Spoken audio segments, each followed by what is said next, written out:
Okay, wear PPE, mask, and gloves. Okay. Introduce yourself to bystander. Ako po si Victoria Sanchez. Marunong po ako mag-CPR. Handa po akong tumulong.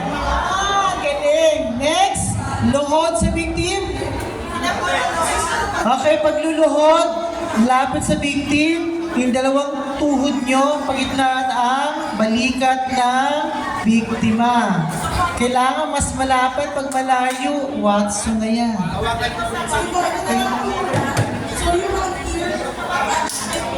Okay po, hawakan ang balikat. Balikat lang po Pag baby, paa. Yan, balikat lang Hindi kasama dibdib. Balikat yung daliri mo. Okay. Ready? Ready, set, go! Okay, kung unresponsive, anong gagawin?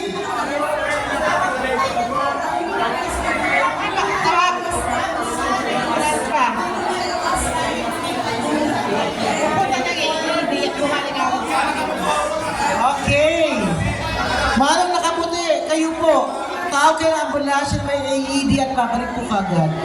Pag hindi mo pag yung sinabi, manonood ng sine mo. Okay, cover the mouth and nose. Cover the mouth and nose. Okay, compression na po tayo. Position ng kamay. Okay, sa bata, depende sa laki ng rescuer tsaka sa bata. Kung tama lang, pwedeng one hand o kaya two hand technique. Pag sa infant, one hand or two thumb encircling hand technique. Klaro? Okay, position.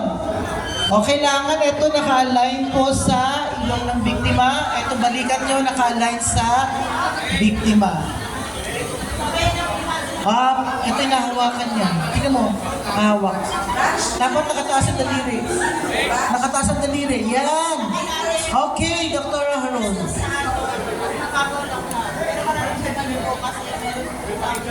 Ready?